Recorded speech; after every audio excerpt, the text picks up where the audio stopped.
Tony चिड़िया school की एक टीचर थी। उसे नौकरी लगे हुए एक हफ्ता ही हुआ था। बच्चों की छुट्टी हो चुकी थी। वो नोट्स चेक कर रही थी, तभी उसे बच्चे के रोने की आवाज़ आती है। अरे अरे, तुम रो क्यों रहे हो? सब बच्चों की छुट्टी हो गई है और तुम अभी तक क्यों नहीं गए हो? क्या आप मुझे देख सकती हैं आंटी?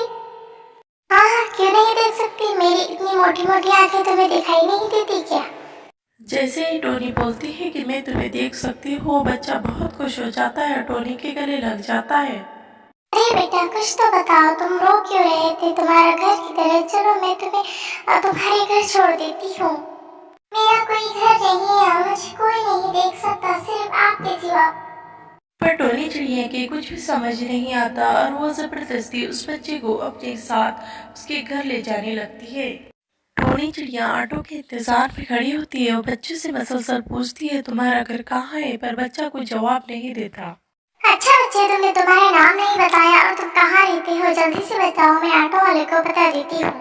ऑटो वाला गर्दन टोनी चिड़िया की तरफ घुमा देता है, जिसके जवाब में टोनी कहती है कि मैं आपसे बात नहीं कर रही हूँ। टोनी चिड़िया का घर आ जाता है और टोनी चिड़िया वहाँ उतर जाती है। इसके बाद टोनी चिड़िया ऑटो वाले से कहती है कि इस बच्चे को भी आगे आप छोड़ दो। ऑटो वाला हैरत से घूरता है और कहता है, कौन सा बच्चा? यहाँ पर तो कोई बच्चा नहीं है। ये सुनकर टुनटुनी चिड़िया बेहोश हो जाती है। टोनी चिड़िया को जब होश आता है तो उसकी माँ उसके सामने होती है। बेटा, मुझे लगता है तुम बहुत कमजोर हो गए हो। माँ, मुझे घर में कौन लेके आया? मुझे क्या हुआ था? आप मुझे बताइए। घर की बेल बार बार बज रही थी। जब हम बाहर गए तो तुम नीचे बेहोश पड़े थे और घर के बाहर कोई भी नहीं था। पता नहीं बेल कौन बजा रहा था। टोनी की माँ बाहर चली जाती है। उसके जाने के बाद वो बच्चा फिर से आ जाता है। कौन हो तुम और मुझसे क्या चाहते हो? मुझसे क्या चाहते हो? मेरा नाम शेरी है और मेरा 10 साल पहले मर्डर हो चुका है। मैं उन लोगों से इंतकाम लेने के लिए आया हूँ। मैं चाहता हूँ कि आप मुझे इंसाफ दिलाएं, मेरे लिए लड़ें, क्योंकि आप दिल की बहुत अच्छी है, इसलिए आप मुझे देख सकती है। ठीक है, मैं तुम्हें जरूर इंसाफ दिलाऊंगी। कहना था कि वो बच्चा टोनी के गले लग जाता है। रात हो जाती है, दूसरा दिन निकल आता है। टोनी चिड़िया और वो बच्चा उठ जाते हैं और उसके घर की तरफ निकल जाते हैं। वो बच्चा उस टोनी को उसके घर की तरफ लेके जाता है। टोनी चिड़िया घर का दरवाज़ा बजाती है, तभी एक बूढ़ा कौवा घर के बाहर आता है, जिसकी हालत बहुत ही खराब होती है। कहिए, क्या काम था आपको हमारे से? टोनी चिड़िया घर के अंदर आ जाती है।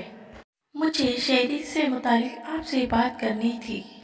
कौन शेरी? कौन शेरी? मैं कोई शेरी को नहीं चाहता। तुम यहाँ से चले जाओ, तुम कोई बहरोगी हो। तभी घर के कुर्सी और दरवाजे हिलने लगते हैं, जिसके जवाब में चिड़िया कहती है कि देखा, हमने आपको एहसास हुआ कि आपका बेटा मेरे साथ ही है। बताइए, आपके बेटे के साथ क्या हुआ था? मेरा बेटा स्कूल गया था और मेरे बेटे को स्कूल में मार दिया गया। मुझे उसकी लाश भी नहीं मिली। आपके बेटे को मार के वहीं स्कूल की हरियाली में दफना दिया गया था, इसलिए आपको आपके बेटे की लाश नहीं मिली। क्यों शहरी, मैं सच कह रही हूँ ना?